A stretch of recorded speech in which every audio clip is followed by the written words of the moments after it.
नमस्कार दोस्तों, मैं धनराज कुमार स्काई टीचिंग के ऑनलाइन प्लेटफॉर्म पर आप सभी दोस्तों का स्वागत करता हूं। तो आइए आज हम हिंदी शिक्षण शास्त्र के कुछ मोस्ट इंपॉर्टेंट क्वेश्चन करते हैं जो कि आपकी परीक्षा की दृष्टि से काफ़ी इंपॉर्टेंट रहता है और वो बार बार आपके एग्जाम में पूछा जाता है। और ये कुछ PYQ भी हैं और जो कि हमने काफ़ी चुनिंदा प्रश्नों को एक साथ एकत्रित किया है। तो आइए हम चलते हैं अपने क्लास की ओर। यदि आप हमारे चैनल पे नए हैं तो हमारे चैनल को सब्सक्राइब कीजिए और अपने दोस्तों के साथ शेयर करना ना भूलें। ठीक है, चलते हैं हम अपने क्वेश्चन की तरफ। हमारा आज का पहला ही क्वेश्चन क्या रहा जो कि आपके स्क्रीन के ऊपर आने वाला है। ये रहा आपके स्क्रीन के ऊपर। क्या बोल रहा है? कक्षा 8 के बच्चों की पठन अवबोधन क्षमता का विकास करने में सहायक है। यदि आपको कक्षा 8 बोल दें तो आप समझ जाओ कि सेकेंडरी लेवल की बात हो रही है। किसकी? सेकेंडरी लेवल की बात हो रही है। तो आपको देखो प्राइमरी पे नहीं ध्यान देना है, आपको थोड़ा सा प्रश्न को गहराई से समझना है। उसके बाद आंसर आपको ऑटोमेटिक अपने आप बोलेगा आंसर कि भाई मैं इधर हूँ। ठीक है, पाठ्य सामग्री को क्या दोहराना होता है, क्या क्लोज परीक्षण होता है, क्या लिखित परीक्षण सहायता देगा, या जो नाटक मंचन होगा। जो आपका नाटक मंचन है ये आपको किस पे होता है? नाटक मंचन के वाद विवाद से परस्पर वाद विवाद करके बच्चों के प्रारंभिक स्तर पे किस पे होता है? प्रारंभिक स्तर पे। किस पे होता है भैया? प्रारंभिक स्तर पे होता है। बच्चों को आप मंचन करवाओगे, नाटक करवाओगे और उससे जो है उनको कुछ सीखने की ज़्यादा सुगमता होगी। और लिखित परीक्षण तो ऐसा है नहीं। और पाठ सामग्री को बार बार दोहराओगे, बार बार दोहराने से आपको ये रोट मेमोराइजेशन हो जाएगी। बार बार उसको दोहरा नहीं सकते हो, उसको नहीं कर सकते हो। ये आपका आंसर हो जाएगा क्लोज परीक्षण। देखो क्लोज परीक्षण होता क्या है, जरा इसके बारे में समझ लो कि क्लोज परीक्षण होता क्या है। जैसे देखिए, आपको फिलिंग इन द ब्लैंक्स आप लोग देखे होंगे, उसमें दे दिया जाता है, आपको संदर्भ दे दिया जाता है, पद्यांश या गद्यांश कुछ दे दिया जाता है। उसमें जगह जगह पे क्या रहता है? डाट रहता है और उसको आपको जो पैसेज के आधार पे ही आपको भरना रहता है। उसी के संदर्भ के आधार पे आपको उसमें से ढूंढ के उसी में से भरना होता है। तो उसी को क्या बोलते हैं भैया? क्लोज परीक्षण बोलते हैं। क्या बोलते हैं? क्लोज परीक्षण बोलते हैं। तो आपका क्या हो गया? क्लोज परीक्षण हो गया। तो आई थिंक आपको समझ में आ गया होगा कि क्लोज परीक्षण होता क्या है। ठीक है, हम चलते हैं अगले क्वेश्चन की तरफ। हमारा आज का अगला क्वेश्चन क्या कह रहा है? क्वेश्चन नंबर 2, वाणी अस्थायी होती है। डाट भाषा की तुलना में काफी तेजी से बदलती रहती है। ये क्या शास्त्रीय भाषा है, क्या मौखिक है, क्या लिखित है, या पारंपरिक है? तो आपका आंसर हो जाएगा, जरा सा आप लोग आंसर बताइए, आपका आंसर क्या हो जाएगा कि ये बोल क्या रहा है कि वाणी अस्थायी होती है भाषा की तुलना में। कौन सी भाषा अस्थायी होती है? तो आपकी भाषा की तुलना में काफ़ी तेज़ी से बदलती रहती है। तो आपका उत्तर आपको जैसे देखिए, जो मौखिक भाषा है क्या होती है? मौखिक भाषा है। मौखिक भाषा है वो क्या करती है? वो बार बार बदलती रहती है। आप कहीं कुछ लेने जाते हो, कुछ बैनामा करवा जाते हैं, रजिस्ट्री लेने जाते हो, बोलो भैया नहीं हमको लिखित भाषा मौखिक भाषा में चाहिए, हमको तो लिख के दो तभी तो हम मानेंगे। तो क्या होती है? वो भाषा की तुलना में काफ़ी तेज़ी से, ये किसकी? लिखित भाषा की तुलना में क्या होती है? लिखित भाषा की तुलना में वो ज़्यादा तेज़ी बदलती है। जो मौखिक भाषा होती है वो क्या होती है? वो लिखित भाषा की तुलना में ज़्यादा तेज़ी से बदलती है और उसका कुछ मान नहीं होता है। आप कहीं आपको कुछ लेना होता है तो आप स्टाम्प पेपर ऊपर पे लिखवा लेते हो, भैया ना तो हमको लिखित देवेगे तभी तो हम मानेंगे, नहीं तो ऐसे नहीं मानेंगे। तो इसीलिए होता है। तो आप किसके हो जाएगा? लिखित की अपेक्षा ये क्या होती है? ये मौखिक भाषा ज़्यादा तेज़ी से बदलती रहती है। तो आपका आंसर हो जाएगा सी फॉर तीसरा। ठीक है, अच्छा इसमें तीसरा है, सी फॉर चेन्नई वाला नहीं है, सी फॉर तीसरा है। ठीक है, चलते हैं अगले क्वेश्चन पर। हमारा आज का अगला क्वेश्चन क्या कह रहा है? उच्च प्राथमिक स्तर पर हिंदी भाषा के आकलन में सबसे महत्वपूर्ण क्या है? आप देखिए, आप थोड़ा सा क्वेश्चन ध्यान से पढ़िए भैया कि ये उच्च किसकी बात कर रहा है? ये प्रारंभिक बात की नहीं, उच्च प्राथमिक स्तर की बात कर रहा है। उसमें हिंदी भाषा के आकलन के लिए सबसे इंपॉर्टेंट पूछ रहा है। क्या भाषा हिंदी की व्याकरण की जानकारी, और क्या दूसरा बोल रहा है भाषा की बारीकियों की समझ व प्रयोग, तीसरा बोल रहा है भाषा के साहित्यकारों की जानकारी, और चौथा बोल रहा है हिंदी भाषा की मानक वर्तनी शुद्ध। देखो, यदि अब आप उच्च प्राथमिक स्तर पे हैं तो आपको देखिए भाषा की मानक वर्तनी, वर्तनी का मतलब होता है कहाँ पे शुद्ध लिखा है, कहाँ पे अशुद्ध लिखा है, उसकी मात्राओं त्रुटियों को ध्यान देना। इससे क्या है आपको भाषा आकलन में होगा, ऐसा नहीं होगा। आप ऐसा जो है साहित्यकारों का नाम याद कर लिए, रट्टा मार लिए कि मुंशी प्रेमचंद जी है, आचार्य रामचंद्र शुक्ल हैं, महावीर प्रसाद द्विवेदी हैं, आचार्य प्रसाद द्विवेदी हैं, ऐसा साहित्यकारों के नाम याद कर लोगे तो उससे भी नहीं आपकी क्या होगी, भाषा आकलन में महत्वपूर्ण साधन होगा। और ये आपका दूसरा क्या है, सिर्फ व्याकरण के नियमों को जान लोगे, ऐसा नहीं है व्याकरण के नियमों को आप पहचान लोगे तो भाषा का आकलन में आपका महत्वपूर्ण होगा। अब उसकी जो हिंदी भाषा है उसकी बारीकियों को समझ, आपके अंदर कितना समझ हो रहा है उसके आधार पर आप कितना प्रयोग बना रहे हो। आपको सबसे चीज होता है आपको समझ के अनुसार, संदर्भ के अनुसार पढ़ना होता है, समझ के अनुसार पढ़ना होता है, तो आपका आंसर हो जाएगा सेकंड। ठीक है, आपका आंसर क्या हो जाएगा, सेकंड हो जाएगा। आई थिंक आपको समझ में आया होगा। चलते हैं अगले क्वेश्चन की तरफ। आज का हमारा अगला क्वेश्चन क्या कह रहा है, भाषा और लिपि के बीच, आपको पता है भाषा और लिपि के बीच क्या संबंध होता है, नहीं होता है, या एक दूसरे से भिन्न होते हैं या एक दूसरे से अलग होते हैं, आपको जरा सा पता है। लिपि आपको पता है कि कोई भी भाषा होती है जो लिपि होती है, जैसे हिंदी की देवनागरी, कोई भी भाषा किसी भी लिपि में लिखी जा सकती है। कोई भी भाषा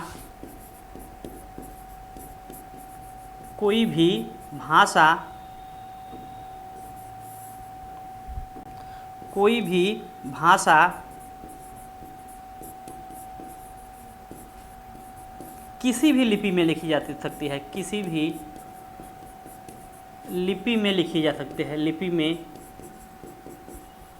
लिखी जा सकती है। ठीक है, ऐसा जरूरी नहीं है कि एक भाषा एक ही लिपि में लिखी जाएगी। कोई भी भाषा हो, जैसे आप लोग अंग्रेजी में कमेंट कर रहे हैं, बोल तो आप ऐसे बोल तो हिंदी में रहे हो, लेकिन उसको क्या कर रहे हो, हिंदी भाषा को अंग्रेजी में टाइप कर रहे हो कि नहीं कर रहे हो, तो उसको क्या बोलेंगे, कोई भी भाषा कोई भी लिपि में लिखी जा सकती है। तो क्या बोल रहा है कि भाषा और लिपि के बीच क्या होता है, एक निश्चित संबंध होता है या कोई निश्चित संबंध नहीं होता है। तीसरा बोल रहा है कि एक तार्किक संबंध होता है, और चौथा बोल रहा है कोई संबंध होता ही नहीं है। ऐसा क्या है, आपका आंसर क्वेश्चन नंबर 4 का आंसर क्या हो जाएगा, क्वेश्चन नंबर 4 का आंसर क्या हो जाएगा कि कोई एक निश्चित संबंध नहीं होता है। संबंध होता है लेकिन निश्चित संबंध नहीं होता है, और कोई निश्चित संबंध नहीं होता है कि इसमें आपका आंसर हो जाएगा सेकेंड।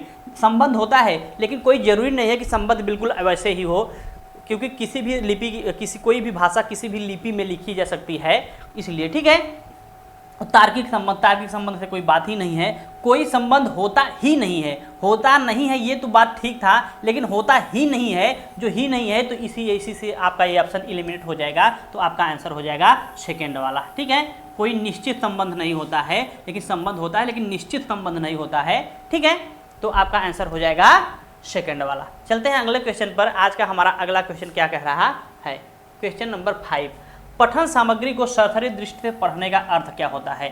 विशेष तथ्यों के लिए पढ़ना, पठन सामग्री को सस्वर पढ़ना, सूचना के लिए पढ़ना, सामान्य अर्थ के लिए पढ़ना। आपका पांचवा का आंसर आप लोग करिए, आपका पांचवा का आंसर क्या हो जाएगा, क्या बोल रहा है, सरसरी दृष्टि से पढ़ना। क्या बोल रहा है, सरसरी, जैसे आप कुछ पढ़ रहे हो, अच्छा हाँ ये पार का है, ऐसे इसमें तो जो जरूरी काम रहेगा उसको निकाल लोगे आप। तो क्या कहें, विशेष तथ्यों के लिए पढ़ना। देखिए आप पठन सामग्री को सस्वर वाचन जो होता है वो प्रारंभिक स्तर पे किया जाता है। क्या किया जाता है, बच्चों को सस्वर वाचन किया जाता है ताकि उनकी जो है पढ़ने की क्षमता तो जल्दी से उसको याद हो जाए, और उनकी पढ़ने की क्षमता जो काफ़ी तेज़ी से विकास हो जाए। उस सस्वर बच्चों को एक साथ में खड़े कर देते हैं, एक बच्चा बोलेगा, उसके बाद में बोलेंगे, जैसे जैसे पहला बच्चा उच्चारण कर रहा है वैसे वैसे आप लोग भी उच्चारण करिए। तो हो नहीं है, सूचना के लिए कोई हो गया, आपको होता है कोई, आप सूचना स्कैनिंग स्कीमिंग होगा है, आपको उसमें मुख्य चीज़ निकालना है। ठीक है, और क्या हो जाएगा, सामान्य अर्थ के लिए पढ़ना। क्या हो गया, जैसे आपको सरसरी दृष्टि से पढ़ रहे हो, आपको उसमें से क्या जो कुछ ऐसा लग रहा है, आपको वो जरूरी लग रहा है तो उसका आप अर्थ निकाल लेते हो, बाकी आपका काम का नहीं रहता, उसको छोड़ देते हो। तो उससे क्या बोलते हैं, सरसरी दृष्टि से पढ़ने का बोलते हैं। आपका आंसर हो जाएगा 4th। ठीक है, सामान्य अर्थ के लिए, कोई जरूरी नहीं है, कोई आपको सामान्य जानकारी चाहिए तो उसके लिए आप क्या करते हो, पढ़ लेते हो। ठीक है, चलते हैं अगले क्वेश्चन पर। आज का हमारा क्वेश्चन नंबर 6, बच्चों में पठन के प्रति रुचि जागृत करने के लिए पाठ्य पुस्तक के अतिरिक्त किस सामग्री का विकास किया जा सकता है? क्या उसके यहाँ पे सरल, पूरक, जटिल या मूल्य परक? आपको जटिल तो देना ही नहीं है, और बच्चों को आप बिल्कुल सरल भी नहीं दे सकते हो, जटिल भी नहीं दे सकते हो, मूल्य परक भी नहीं दे सकते हो, तो आपका आंसर क्या हो जाएगा? पूरक। पूरक सामग्री उसको दे सकते हो। पूरक का मतलब होता है जैसे आपको उसको पाठ्य पुस्तक के अलावा कुछ और दूसरी चीज़ें आप दे दो, उसको पढ़ने के लिए बोलो, तो ठीक है, तो उसको क्या बोलते हैं? पूरक सामग्री बोलते हैं। तो आपका आंसर हो जाएगा सेकेंड वाला। चलते हैं अगले क्वेश्चन पर। आज का हमारा अगला क्वेश्चन क्या कह रहा है?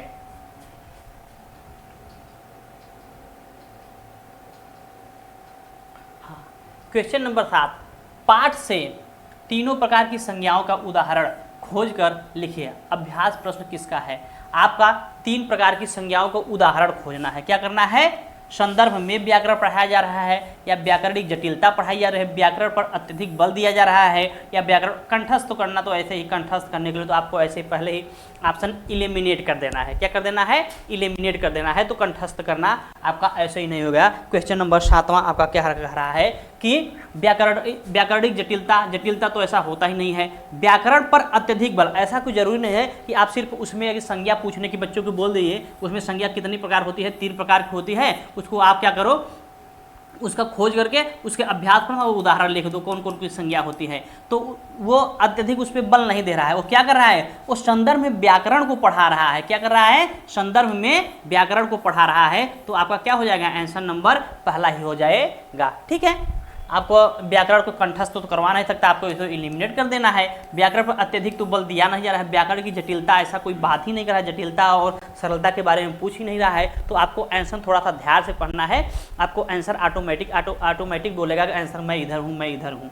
ठीक है, चलते हैं अगले क्वेश्चन पर। आज का हमारा अगला क्वेश्चन क्या कह रहा है?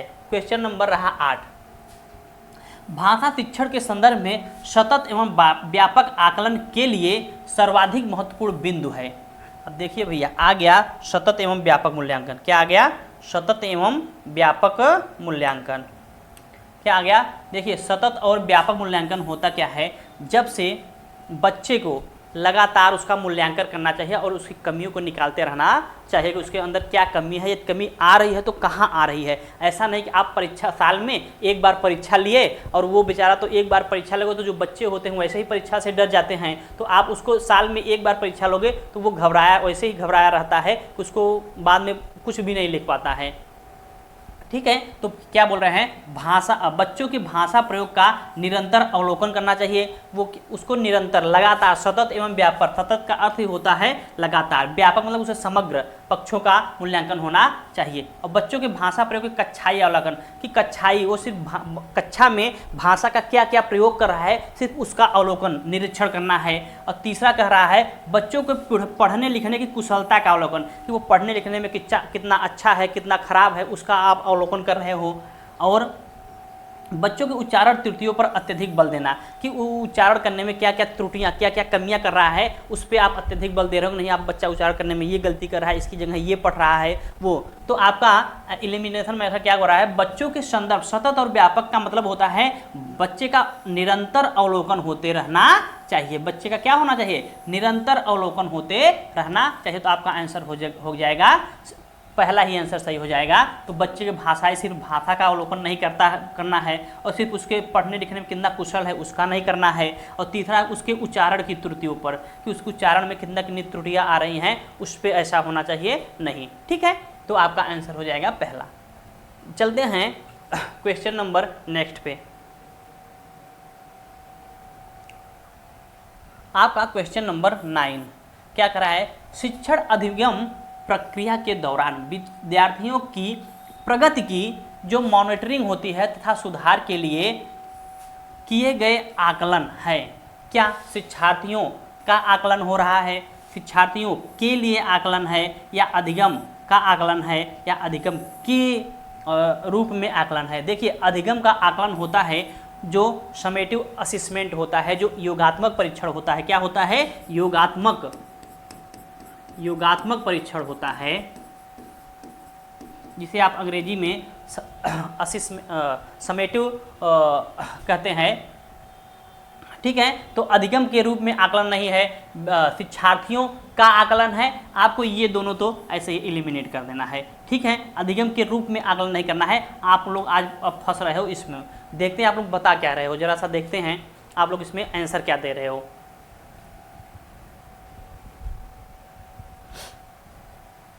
तो अधिगम का आकलन, जो पढ़ाई लिखाई हो रहा है, अधिगम हो रहा है, उसका आकलन नहीं हो रहा है। ये अधिगम के लिए आकलन है। क्या है? अधिगम के लिए आकलन, कि बच्चा कहाँ तक सीखा है, कितना सीखा है और क्या सीख रहा है, उसकी कहाँ पे त्रुटियां आ रही है। तो अधिगम के लिए आकलन हो जाएगा, ठीक है।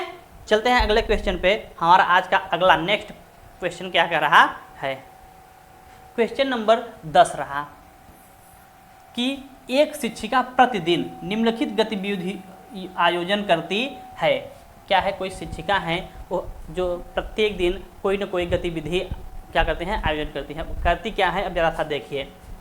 कक्षा को 5 समूह में बांटकर उन्हें समूह में बातचीत के लिए प्रतिदिन के विषय देती हैं। आप समूह में कोई है टीचर हैं, उसको बच्चों को समूह में बांट देते हैं और दिन प्रतिदिन के लिए कुछ न कुछ उसको विषय देती हैं बातचीत करने के लिए। अब बाद में समूह को एक एक विद्यार्थी को लेती हैं तथा उन्हें पूरी कक्षा के सामने एक समूह के रूप में बातचीत करने के लिए कहती हैं। वह किसे बढ़ावा देने का प्रयास कर रही हैं? क्या विक्स है, क्या काल्प है? आपको देखो, समूह चर्चा तो है नहीं और विमर्श की दक्षता तो है नहीं। अब आपको सिर्फ विक्स देखना है और काल्प देखना है। बेसिक इंट्रापर्सनल कम्युनिकेशन स्किल देखना है या कॉग्निटिव देखना है, ठीक है। देखिए जरा सा विक्स समझ लीजिए। विक्स क्या होता है और काल्प क्या होता है? विक्स वह होता है जो कोई भी आप जैसे आम जिंदगी में, जैसे घर की भाषा पे, घर पे, परिवार में, दोस्तों के साथ जो लैंग्वेज यूज करते हो उसको क्या बोलते हैं? जो दिनचर्या के रूप में याद करते हो, जो आपकी डेली की भाषा होती है, उसको क्या बोलते हैं? विक्स बोलते हैं। बेसिक इंटरपर्सनल कम्युनिकेशन स्किल होता है। और जो काल्प होता है वो होता है जैसे आप किसी को पत्र लिख रहे हो, आप छुट्टी के लिए, अब कोई आप निबंध तैयार कर रहे हो, उसमें आप घर की लैंग्वेज, उसमें ऐसे नहीं, उसमें आप ऐसे लिखो जैसे कोई किसी को आप लेटर लिख रहे हो तो प्रिय महोदय ऐसे ऐसे ऐसे करके लिखोगे। अब आप किसी से बात करते हो तो ऐसे लगा, अरे प्रिय महोदय आप क्या कर रहे हैं, आप हमसे बात करना चाहते हैं कि नहीं चाहते हैं, हम आपसे छुट्टी लेना चाहते हैं, आपका आज्ञाकारी शिष्य, ऐसे तो आप बात नहीं करते हो। तो वो क्या होगा? आप लोकल लैंग्वेज यानी दिनचर्या वाली डेली की भाषा लैंग्वेज यूज करते हो। तो जो विक्स होता है वही बेसिक इंट्रापर्सन है। जो आप लगातार दिनचर्या वाली भाषा प्रयोग में लाते हो उसे बेसिक इंट्रापर्सन कहते हैं। लेकिन आप कोई निबंध लिख रहे हो, किसी पर सारांश लिख रहे हो, किसी पर कहानी लिख रहे हो, किसी को पत्र लिख रहे हो, तो उसमें जो कॉग्निटिव होता है उसमें आप सिस्टमेटिक ढंग से लिखते हो, उसको क्या बोलते हैं? काल्प बोलते हैं। तो आपका क्या बोल रहा है? दिन प्रतिदिन की चर्चा, वो डेली जो बातें हो रही है, आपस में बातचीत करते हो, उसके बारे में पूछ रही है। तो आपका क्या हो जाएगा? विक्स हो जाएगा। तो आपका पहला ही आंसर सही हो जाएगा। किसके लिए? आधारभूत अंतः वैयक्तिक संप्रेषण कौशल यानी विक्स को आप बढ़ावा दे रहे हो, उसके रूप में स्वीकार कर रही है, ठीक है। चलते हैं अगले क्वेश्चन पर। आज का हमारा अगला क्वेश्चन क्या कह रहा है? क्वेश्चन नंबर 11 कि सामग्रियों में शिक्षा शास्त्र को अंतर्निहित करना है। किसके? सामग्रियों के पाठ्य वस्तु की वैधता या सामग्रियों की विश्वसनीयता या शिक्षक की शिक्षा शास्त्रीय समझ या सामग्रियों की शिक्षा शास्त्रीय समझ। तो आप थोड़ा सा क्वेश्चन पूछ रहे हो, ये बोल रहा है सामग्रियों में शिक्षा शास्त्र को, किसको? सामग्रियों में शिक्षा शास्त्र को क्या बोल रहा है? आप थोड़ा सा शिक्षा शास्त्र को अंतर्निहित करना है, तो इसका मतलब क्या हो जाएगा? आप लोग जरा सा बताइए। एक बोल रहा है कि सामग्रियों की पाठ्य वस्तु की वैधता, ऐसा तो है नहीं, पाठ्य वस्तु की वैधता क्या है? और सामग्रियों की विश्वसनीयता, सामग्री की विश्वसनीयता, आप लोग क्या क्या सामग्री है, सामान है, टीएलएम है, टीचिंग लर्निंग मटेरियल है, उसकी क्या विश्वसनीयता है? नहीं। शिक्षक के शिक्षा और शिक्षक की शिक्षा शास्त्रीय समझ, शिक्षक की शिक्षा शास्त्री नहीं, या सामग्री के बारे में पूछ रहा है। तो आपका आंसर हो जाएगा सामग्रियों की शिक्षा शास्त्रीय समझ। आपके पास टीएलएम क्या है, उसके प्रति आपकी शिक्षा शास्त्रीय समझ कितनी है, उसके बारे में आपका क्वेश्चन कर रहा है। तो आपका आंसर हो जाएगा 4th वाला, ठीक है। चलते हैं अगले क्वेश्चन पर। आज का हमारा अगला क्वेश्चन क्या कह रहा है? क्वेश्चन नंबर 11 कह रहा है कि शब्द संपदा का प्रयोग उच्चारण तथा व्याकरण में, जैसे शब्द संपदा हो गया आपका, देखिए पहले शब्द संपदा होता क्या है? जैसे पर्यायवाची हो गया, मुहावरे हो गया, लोकोक्ति हो गया, ये सब क्या होते हैं, शब्द संपदा होते हैं। तो इसके बारे में इसका जो प्रयोग कर रहा है उच्चारण तथा व्याकरण के संदर्भ में वो क्या होता है, आपको डैश देना है। वो अनौपचारिक भाषाई निवेश होता है, या रूप उन्मुखी भाषाई निवेश होता है, या अर्थ उन्मुखी भाषाई निवेश होता है, या भाषा मूलक भाषाई निवेश होता है। तो आपका क्वेश्चन नंबर 12 का आंसर देना है आपका भाषा के लिए। जब भी आपको शब्द संपदा के बारे में आ जाए तो आपको क्या लिखना है, रूप उन्मुखी भाषाई निवेश है। क्या है, रूप उन्मुखी भाषाई निवेश होता है। अनौपचारिक भाषाई, अनौपचारिक भाषा होता है जो बच्चे पास परिवार, आस पास पड़ोस सहपाठी, माता पिता के मुख से दिखते हैं। अनौपचारिक को अर्जन किया जाता है, अधिगम नहीं किया जाता है। ठीक है, तो आपका आंसर हो जाएगा सेकेंड वाला। भाषा का ऐसा कुछ है नहीं, अर्थ उन्मुखी है नहीं, आप रूप के बारे में बोल रहा है। तो चलते हैं आज के अगले क्वेश्चन पर। आज का हमारा अगला क्वेश्चन क्या कर रहा है, ठीक है। आ गया आपका एनईपी, नेशनल एजुकेशन पॉलिसी,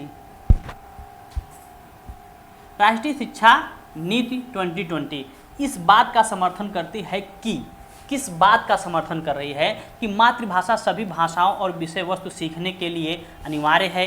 बुनियादी स्तर से विद्यार्थी के माध्यम के रूप में अंग्रेजी, बुनियादी मतलब क्या होता है, क्या प्रारंभिक स्तर पे ही, किस पे, प्रारंभिक, आपको प्राइमरी लेवल पे, किस पे, प्रारंभिक स्तर पे ही आपको बच्चों को अंग्रेजी सिखाया जाए। क्या ऐसा कह रहा है हमारा एनईपी। और तीसरा है त्रिभाषा सूत्र के अंतर्गत विदेशी भाषा का अध्ययन। और चौथा कह रहा है त्रिभाषा सूत्र के अंतर्गत शास्त्रीय भाषा का अध्ययन। देखिए आपका एनईपी कह रहा है कि बच्चों को जो माध्यमिक उसका जो प्रारंभिक शिक्षा है, प्राइमरी लेवल तक उसकी जो शिक्षा है वो किस में सिखाई जाना चाहिए, मातृभाषा में सिखाना चाहिए।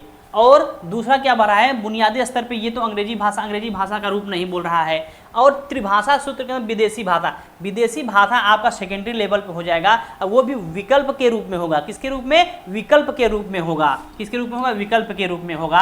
और चौथा करा त्रिभाषा सूत्र के अंदर शास्त्रीय भाषा का अध्ययन, ये भी शास्त्रीय भाषा जो कि आपकी 6 के शास्त्रीय भाषा है, तमिल, तेलुगु और ये उड़िया है, ये सब हैं। ये 6 शास्त्रीय भाषाओं को जो मान्यता मिली है उसको ये बोल रहा है कि नहीं, ये भी नहीं हो जाएगा। तो आपका आंसर क्या, मातृभाषा सभी भाषा और विषय को सीखने के लिए अनिवार्य है। मातृभाषा सभी भाषा और विषय वस्तु सीखने के लिए आवश्यक है। तो आपका पहला ही आंसर हो जाएगा।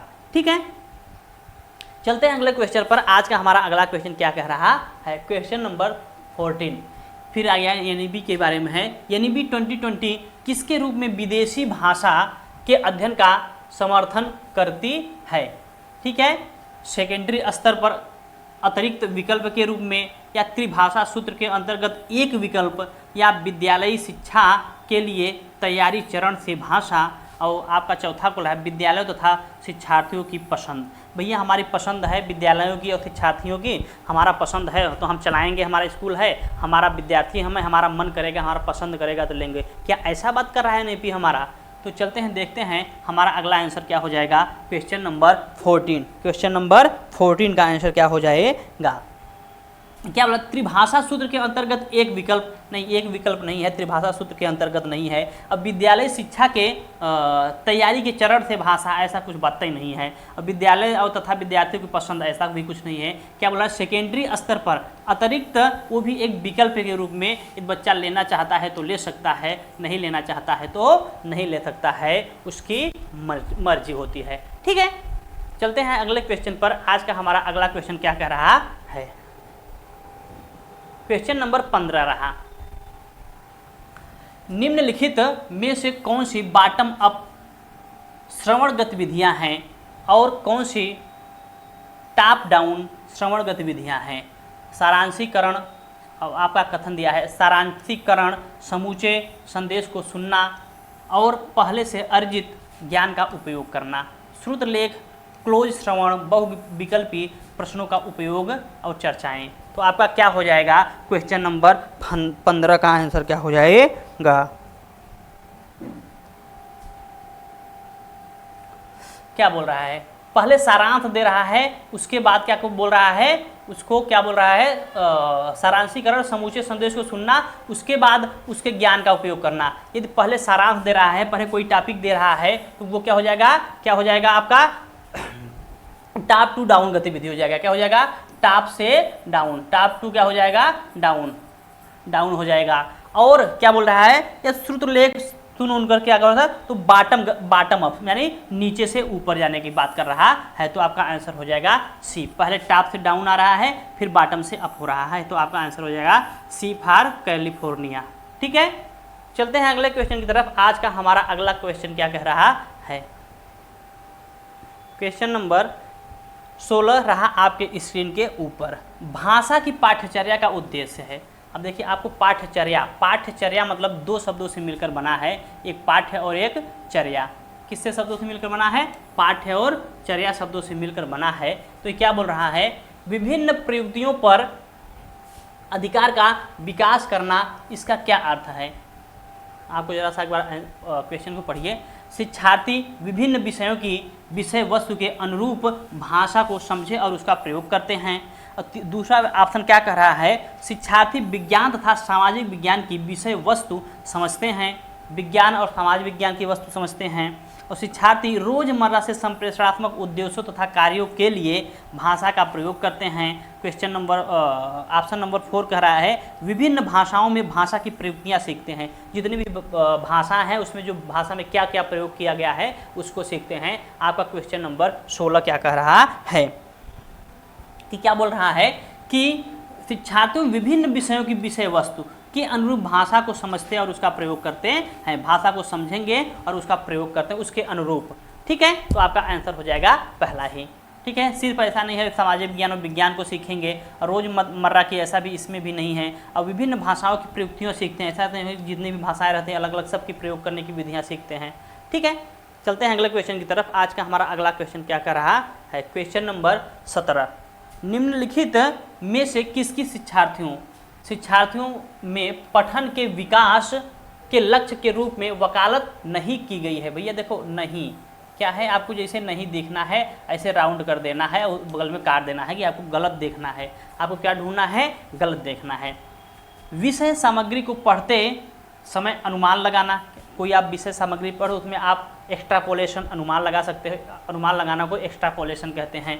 और विषय सामग्री को अपने पूर्व ज्ञान से जोड़ना, बिल्कुल आपके बच्चों, जो भी बच्चे आते हैं उसको पहले से ज्ञान लेकर आते हैं, उसके पास पूर्व अनुभव को आपको क्या करना है, उसको सक्रिय देना, सक्रिय होकर उसमें योगदान देना है। ऐसा नहीं आप उसके पूर्व ज्ञान को आप नकार सकते हैं। और तीसरा, विषय सामग्री को सिर्फ पहचानने के लिए बोल रहा है। और भाषिक सामग्री तथा शब्दों के अर्थ को गढ़ना, क्या बोल रहा है आपका क्वेश्चन नंबर 17 क्या कह रहा है कि जो भाषिक सामग्री है तथा शब्दों को गढ़ना, मतलब वो जो वहाँ पे भाषा के सामग्री के रूप में हो हैं उसके अर्थ को निकालना और ग्रहण करना।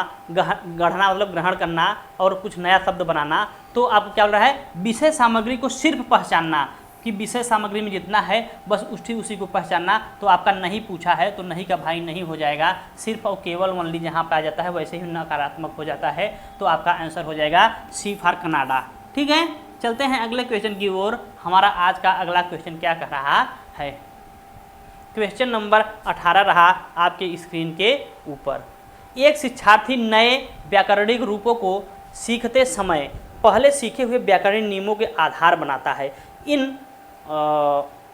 अधिगम तकनीक को क्या कहा जाएगा। देखिए, कोई विद्यार्थी है वो पहले व्याकरण के रूप में कुछ भी सीखा है तो क्या कर रहा है, वो उसके जो सीखे हुए व्याकरणिक नियमों का आधार बनता है। मतलब जो पहले कुछ सीखा है अपने संज्ञान के माध्यम से उसको आगे मतलब वो फॉरवर्ड कर रहा है, उसके द्वारा उपयोग में ला रहा है।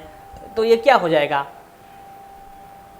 आकृति आधारित। आकृति ऐसा कुछ बात ही नहीं कर रहा है। सहयोगात्मक ना, कोऑपरेटिव लर्निंग ऐसा सहयोगात्मक के बारे में बात ही नहीं कर रहा है। मेटा कॉग्निटिव, देखिए मेटा कॉग्निटिव क्या हो रहा है, अपने स्तर से एक ऊपर आगे सोचना, अपने से एक स्तर ऊपर, क्या अपने से एक स्तर ऊपर सोचना। ठीक है, ऊपर सोचना वो होता है मेगा कॉग्निटिव। क्या होता है, परासंज्ञानात्मक यानी मेगा कॉग्निटिव होता है। तो यहाँ बोल रहा है कि वो अपने व्याकरण को सीखते हुए पहले सीखे हुए व्याकरण नियमों का जो पहले से सीखा हुआ है, जो उसके संज्ञान में क्या है, उसके जो संज्ञान में उसकी संज्ञानात्मक युक्तियाँ हैं उसको प्रयोग में ला रहा है। तो आपका आंसर हो जाएगा ए फॉर अमेरिका। ठीक है, पहला ही आंसर हो जाएगा। मेगा जो मेगा कॉग्निटिव होता है, ये होता है मेगा कॉग्निटिव जो सीखे गए स्तर से एक स्तर ऊपर आगे के चिंतन करना, कल्पना करना। ठीक है, चलते हैं अगले क्वेश्चन पर। आज का हमारा क्वेश्चन नंबर 19 क्वेश्चन नंबर क्या कह रहा है। क्वेश्चन नंबर 1, धारणाओं की व्यवस्था या किसी व्यवहार तर्क की श्रृंखला के लिए नींव का काम करने वाला मूलभूत सत्य या प्रस्ताव क्या कहलाता है। देखिए, क्या आपका सिद्धांत कहलाता है, भाषा कहलाता है, अधिगम कहलाता है या तर्क कहलाता है। अधिगम आपको पता होना चाहिए, जो लर्निंग होती है, लर्निंग अधिगम किसी औपचारिक तरीके से सीखा जाता है। क्या होता है अधिगम? औपचारिक तरीके से सीखा जाता है।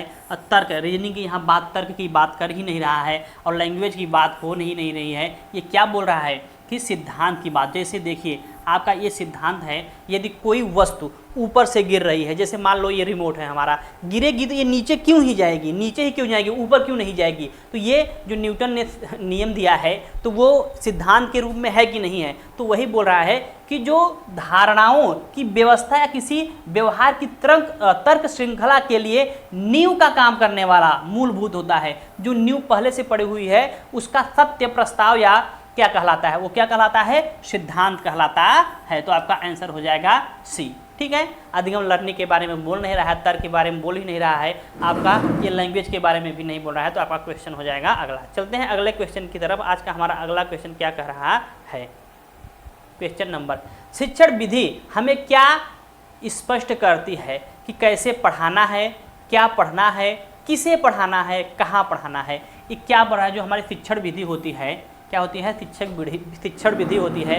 जैसे बीएड बीटीसी में लोग शिक्षण करते हैं तो बच्चों को सीखते हैं कि क्या पढ़ाना है या किसे पढ़ाना है, किस स्तर को पढ़ाना है, किसे पढ़ाना है, छोटे बड़ों को क्या पढ़ाना है और कहाँ किस लोकेशन पे पढ़ाना है। क्या ऐसी बात कर रही है कि क्या पढ़ाना है, कि हमें ये पढ़ाना है, ये नहीं पढ़ाना है, ये सिखाती है। तो हमको ये बच्चों को ये सिखाती है कि हमको बच्चों को किस प्रकार से पढ़ाना है, क्या पढ़ाना है, किस प्रकार से हम बच्चों को पढ़ाएं कि ताकि बच्चों को ज़्यादा वर्णन न पड़े, ज़्यादा उसके ऊपर बोझ न पड़े। ऊपर प्राथमिक लेवल का है तो उसको प्राथमिक स्तर से पढ़ाएं, यदि सेकेंडरी लेवल का है सेकेंडरी स्तर से उसको पढ़ाएं। ठीक है, तो आपको कैसे पढ़ाना है, क्या है, क्या सिखाता है हमें कि कैसे पढ़ाना है, बच्चों को किस प्रकार से पढ़ाया जाए। ये क्या पढ़ाना ये नहीं है, अब किसे पढ़ाना ये भी नहीं है, कहाँ पढ़ाना ये भी नहीं, आपको कैसे पढ़ाना है, ये आपका पहला आंसर हो जाएगा। ठीक है, चलते हैं अगले क्वेश्चन की तरफ। आज का हमारा अगला क्वेश्चन रहा आपके स्क्रीन के ऊपर, ये 21। फिर आ गया भैया एनईपी के ऊपर। एनईपी क्या कह रहा है, एनईपी राष्ट्रीय शिक्षा नीति के अध्ययन की वकालत करती है। किसकी वकालत करती है, किस, हिंदी, संस्कृत, अंग्रेजी तथा आधुनिक भारतीय भाषाएं। आधुनिक मतलब आज की भाषाएं जो प्रेजेंट टाइम में आधुनिक अब की चल रही हैं। अब क्वेश्चन नंबर ऑप्शन नंबर दूसरा कह रहा है कि मातृभाषा अंग्रेजी राज्य भाषा की संस्कृत भाषी पाली प्रकृत तथा जनजाति तथा छोटे छोटे समुदायों में बोली जाने वाली भाषाएं। और ऑप्शन नंबर 3 कह रहा है कि सूची विद्यालय शिक्षा में अंग्रेजी एक अध्ययन के रूप में। क्वेश्चन नंबर 4 कह रहा ऑप्शन नंबर 4 कह रहा है कि जो मातृभाषा होती है या घर की भाषा होती है और शास्त्रीय भाषाएं, आधुनिक भाषाएं, भारतीय भाषाओं तथा विदेशी भाषाएं। कहने का मतलब होता है सब साथ है, एक ही साथ है, सब पढ़ा दो। आपका आंसर हो जाएगा क्वेश्चन नंबर 21 का आंसर क्या हो जाएगा। क्या बोल रहा है कि संस्कृत, हिंदी, अंग्रेजी तथा आधुनिक भाषाएं। हिंदी बच्चों की जो प्रारंभिक शिक्षा होती है वो मातृभाषा में होनी चाहिए। तो आपका अंग्रेजी तो होगा नहीं। ठीक है, और मातृभाषा अंग्रेजी राज्य की भाषा, संस्कृत, प्राकृत, ऐसा भाषा 50 भाषा को तो बोल नहीं रही है। तीसरा बोल रहा है कि समूची विद्यालय शिक्षा में अंग्रेजी ऐसा तो नहीं है कि समूची जो विद्यालय जो संपूर्ण विद्यालय जो शिक्षा है में अंग्रेजी एक अध्ययन के रूप में नहीं। आप अंग्रेजी क्या होता है, विकल्प के रूप में होता है। यदि अंग्रेजी वाला राज्य है जहाँ पे नागालैंड को ओगालैंड हो गया, पूर्वोत्तर राज्य हो गए जहाँ पे अंग्रेजी बोला जाता है, तो अंग्रेजी उसकी मातृभाषा होगी, तो वो पहली भाषा हो जाएगी। तो आपका चौथा नंबर क्या बोल रहा है, आपका आंसर हो जाएगा चौथा। मातृभाषा या घर की भाषा या शास्त्रीय भाषाओं की शिक्षा में से वो विकल्प के रूप में एक ले सकता है। ठीक है, तो आपका आंसर हो जाएगा चौथा। चलते हैं क्वेश्चन नंबर अगले पर। आपका आज हमारा अगला क्वेश्चन क्या कह रहा है फिर एनईपी के बारे में। देखो आपको ये जितने क्वेश्चन हैं सब आपको हम चुनिंदा क्वेश्चन लेकर आए हैं। ये आपको किसी न किसी वर्ष जरूर पूछे हैं। हम अभी कंप्यूटर और टाइपिंग भैया से बोले थे आप इसमें टाइपिंग करवा देना, ये किस सन के हैं, तो लेकिन उन्होंने थोड़ा था व्यस्तता होने के कारण वो बता नहीं पाए ये कौन किस वर्ष में आया था। तो ये सब PYQ हैं और जो बार बार पूछे जाते हैं, जो काफ़ी इंपॉर्टेंट हैं, ये वही क्वेश्चन है। ठीक है, हमारी क्या बोल रही है कि एनईपी 2020 राष्ट्रीय भाषा के अध्ययन को किस रूप में अनुमोदित करती है। यहाँ पे आपको भरता है क्या त्रिभाषा सूत्र में एक भाषा या अनिवार्य भाषा के रूप में, या एक अतिरिक्त विकल्प, या द्वितीय भाषा के रूप में। जो हमारी एनईपी है क्वेश्चन नंबर 22 का आंसर क्या हो जाएगा, क्या हो जाएगा कि त्रिभाषा सूत्र के एक भाषा के रूप में ऐसा नहीं, अनिवार्य है नहीं, कभी कभी कुछ जो होता है वो वैकल्पिक भी हो सकते हैं। क्या हो सकते हैं, वैकल्पिक भी हो सकते हैं। और एक इसके एक अतिरिक्त भाषा के रूप में, एक वैकल्पिक और एक अतिरिक्त रूप की भाषा में आपका तीसरा हमें द्वितीय भाषा के रूप में, ऐसा कुछ नहीं कह रहा है। यदि आप शास्त्रीय भाषा रहते हो, आप क्या हो गए, एक अतिरिक्त भाषा के रूप में आप ले सकते हो, और वो भी अतिरिक्त विकल्प के रूप में। आप यदि पढ़ना चाहते हो तो पढ़ सकते हो, नहीं पढ़ना चाहते हो तो नहीं पढ़ सकते हो। ठीक है, तो आपका आंसर हो गया सी फॉर कनाडा। चलते हैं अगले क्वेश्चन की तरफ। आज का हमारा अगला क्वेश्चन क्या कह रहा है, क्वेश्चन नंबर 23। अब आपको निम्नलिखित का मिलान करें कॉलम ए का कॉलम बी से। जो निवेश परिकल्पना है, क्या जेम्स अहर ने दिया है, क्या कुल भौतिक प्रतिक्रिया भगवान प्रभु गॉड उन्होंने दिया है, और स हो गया कि कार्य आधारित भाषा शिक्षण स्टीफन क्रेसन ने दिया है। भाषा और मस्तिष्क किसने दिया है, ये जो भाषा और मस्तिष्क है ये कौन है, Noam Chomsky, LAD language acquisition device. ठीक है, तो आपका कौन हो जाएगा, जरा आप लोग सोच करके बताइए, आंसर दीजिए।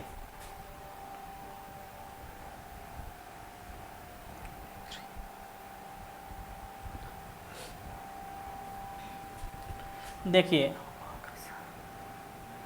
आपका जो निवेश परिकल्पना है उसे स्टीफन क्रेसन ने दिया था। किसने दिया था, स्टीफन क्रेसन ने दिया था। और आपका जो दूसरा हो जाएगा ब का जो कुल कार्य भौतिक प्रतिक्रिया है उसको जेम्स अहर ने दिया था, आपको पता ही है। और तीसरा क्या हो जाएगा, कार्य आधारित भाषा शिक्षण, क्या हो जाएगा, कार्य आधारित भाषा शिक्षण, तो क्या किसने दिया है, ये प्रभु जी ने दिया है। किसको, और आपको पता ही है ये जो भाषा और मस्तिष्क है ये नॉन चॉम्स्की ने दिया है। तो आपका क्या है, देखो पहले आपका हो जाएगा ए का स, अ का स किसमें है, अ का स इसमें है, और अ का स, अच्छा अ का ब, ये और ये आपका बिल्कुल काट दो, ये और ए दो बन रहा है, अ और स। दूसरा क्या बोल रहा है, दूसरा बोल रहा है ब का अ किसमें है, ब का अ इसमें है, और ब का ब, ये गलत है। आपका सेकेंड नंबर आंसर सही, फोर्थ नंबर तो हो जाएगा आपका आंसर नंबर चौथा सही हो जाएगा। ठीक है, चलते हैं क्वेश्चन नंबर अगले की तरफ। आज का हमारा अगला क्वेश्चन क्या कह रहा है कि अरे वाइगोत्स्की आ गए, क्या आ गए भैया, वाइगोत्स्की। बच्चे जो वाइगोत्स्की के अनुसार बच्चों में भाषा का विकास कब होता है, कब होता है, जब वे एक दूसरे के साथ बातचीत करते हैं, जब वे भौतिक वस्तुओं के साथ बातचीत करते हैं, जब वे स्वयं से बातचीत करते हैं, जब वे चुप रहते हैं। उन्होंने कुछ चुप करने के रहे, वो स्वयं से बात करते हैं, जिसे क्या बोलते हैं, प्राइवेट स्पीच, यानी निजी वाक, क्या बोलते हैं, निजी वार्ता। ठीक है, क्या वो ऐसा करते हैं, वो क्या करते हैं, या वे भौतिक वस्तु, वो क्या करते, जब एक दूसरे के साथ बातचीत करते हैं, अंतः पारस्परिक संबंध क्रिया करते हैं, आपस में एक दूसरे से बातचीत करेंगे, अंतः क्रिया करेंगे, उससे जो है भाषा का विकास ज़्यादा होता है। बच्चे एक दूसरे के अट्रैक्शन में आकर एक दूसरे से पारस्परिक अंतः क्रिया करेंगे, उससे क्या करते हैं, बच्चों को भाषा का विकास जल्दी होता है। तो आपका आंसर हो जाएगा ये फॉर अमेरिका, राइट आंसर हो जाएगा। ठीक है, चलते हैं क्वेश्चन नंबर अगले। वाइगोत्स्की हैं वही जो ZPD दिए थे, जो ना प्रॉक्सिमल डेवलपमेंट, वो ZPG दिए थे, पार इसका फोल्डिंग दिए थे, ये वही वाले वाइगोत्स्की हैं। 1 नंबर तो इनका आना फिक्स रहता है। ठीक है, चलते हैं क्वेश्चन नंबर अगले पर। आज का हमारा अगला क्वेश्चन क्या रहा, क्वेश्चन नंबर 28। निम्नलिखित में से कौन सा कथन पियाजे के अनुसार सही है। अब आ गए, ये एक आपको 2 कोटेशन याद करना है कि विचार भाषा से पहले आता है या भाषा विचार से पहले आती है। भाषा और विचार दोनों की स्वतंत्र अवधारणाएं होते हैं। भाषा और भाषण की 3 वर्ष की अवस्था में एक पास के दूसरे के साथ सम्मिलित हो जानते हैं। तो आपका आंसर क्या हो जाएगा, क्वेश्चन नंबर 25। देखिए, पियाजे कहते हैं जो भाषा है क्या होते हैं, जो भाषा है क्या होती है, भाषा है वो बाद में आती है। पहले क्या आता है, विचार आता है। पहले विचार आती है, विचार के बाद भाषा आती है, के बाद भाषा आती है। ठीक है, ये किसका है, पियाजे का है। लेकिन जो वाइगोत्स्की हैं, कौन है, वाइगोत्स्की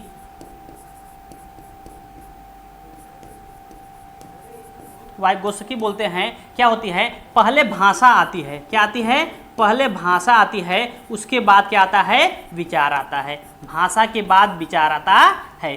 देखिए आपको थोड़ा सा इसमें कंफ्यूजिंग लगेगा कि देखिए जो पियाजे हैं वो बोलते हैं पहले भाषा से पहले विचार आता है। क्या आता है, भाषा से पहले विचार आता है। लेकिन वाइगोत्स्की कहते हैं नहीं, पहले भाषा आती है उसके बाद विचार का आविर्भाव होता है, उसके बाद विचार आता है। वाइगोत्स्की कहते हैं पहले भाषा आती है तब विचार आता है। लेकिन जो हमारे पियाजे महोदय हैं वो बोलते हैं नहीं, पहले विचार आ जाता है उसके बाद भाषा आती है। ठीक है, तो आपको थोड़ा सा कंफ्यूजिंग लगेगा, बट आप 1-2 बार देखोगे तो आपको सही हो जाएगा। तो आपको पहला आंसर है, विचार भाषा से क्या होती है, पहले आती है। यही किसका कथन है, पियाजे का कथन है। ठीक है, चलते हैं अगले क्वेश्चन की तरफ। आज का हमारा क्वेश्चन नंबर रहा 26।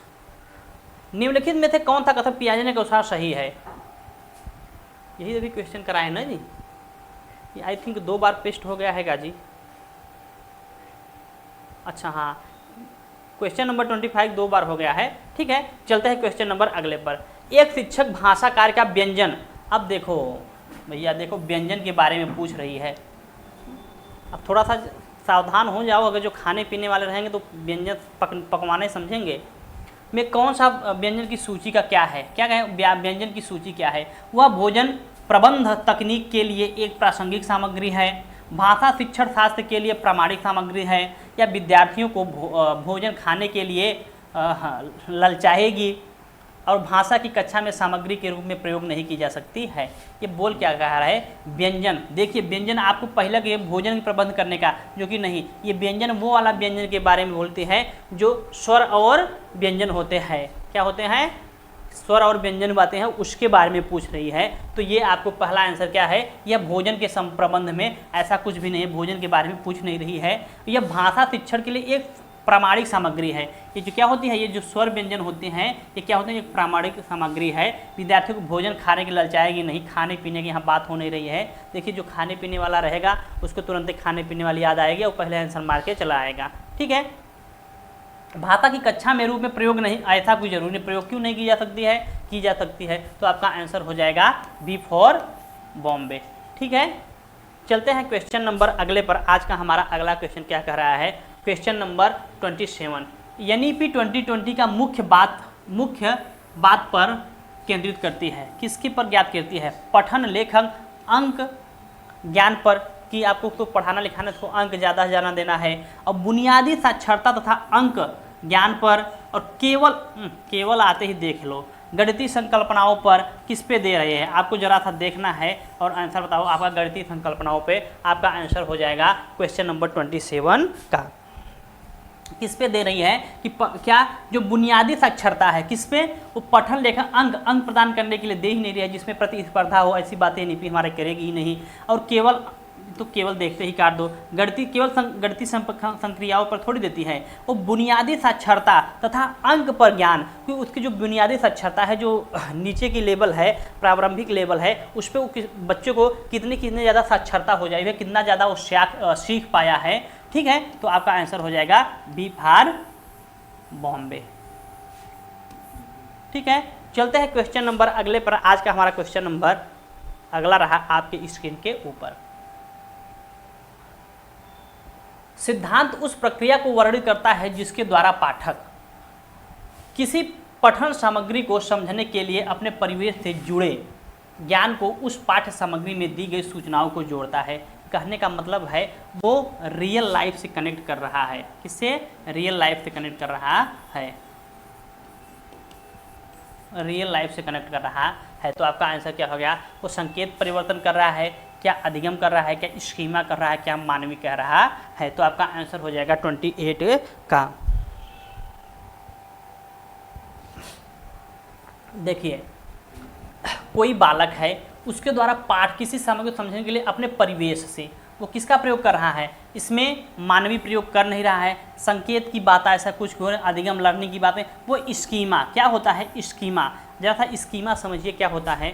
जैसे बच्चे अपने दिमाग में जो भी सूचनाएं होता है, सूचनाओं का जो भंडारण करते हैं, जैसे आपको अच्छा ये भी, हाँ ये व्याकरण की किताब है, ये इंग्लिश की है, ये साइंस का, वो उसका जो सूचनाएं एकत्रित करते हैं, एकत्रित करके वो जहाँ पे स्टोर करते हैं, उसी स्टोर करने की जगह को क्या बोलते हैं? स्कीमा बोलते हैं। ठीक है, तो आपका आंसर हो जाएगा थर्ड वाला, सी फॉर करेक्ट। चलते हैं क्वेश्चन नंबर अगले की तरफ। आपका हमारा अगला क्वेश्चन क्या रहा है? अब कथन को पढ़िए, उसके बाद आपको नीचे का आंसर देना है। जब तक विद्यार्थी प्रचुर मात्रा में पठन सामग्री नहीं पढ़ेंगे, वे प्रवाहशील पाठक नहीं बन सकते। कहने का मतलब है आप जब तक इतना नहीं पढ़ोगे तो आपको, या आप इतना पढ़ोगे तब जाके इतना बोल पाओगे या लिख पाओगे। ठीक है, तो वही कह रहा है जब तक ज़्यादा से ज़्यादा अधिक मात्रा में नहीं पढ़ पाएंगे तो उसी। इसको किस प्रकार की पठन बताई गई है? क्या सरसरी दृष्टि से पढ़ाई है, स्कैनिंग या स्कीमिंग के बारे में बताई जा रही है, या बारीकी से पढ़ने के बारे में बताई है, या गहनता से बारे में बताई है, या विस्तार से पढ़ने के बारे में बताई है? आपको किसके बारे में बताया जा रहा है? आपका क्वेश्चन नंबर 29 का आंसर क्या हो जाएगा?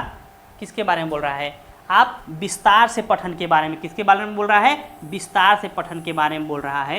ये विस्तार पठन का मतलब होता है, जैसे आप कोई उपन्यास पढ़े हो, कहानी पढ़ो जिसमें आपकी रुचि है, तो उसको आप विस्तार से पढ़ोगे। ठीक है, उसको क्या बोलते हैं? सरसरी मतलब आप ऐसे कुछ ढूंढ रहे हो, स्कैनिंग स्कीमिंग, उसमें स्कैनिंग स्कीमिंग बोलते हैं।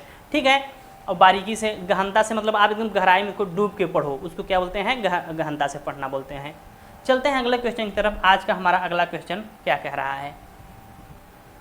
जब हम डॉट के बारे में अध्ययन करते हैं, भाषा अर्जन उपकरण शब्दावली से परिचित प्रांत है। जो है आपका क्या है? वाइगोस्की हैं, पॉलाव हैं, चोम्स्की हैं, पियाजे हैं। आपको थोड़ा सा और हिंट दे देते हैं, एलईडी।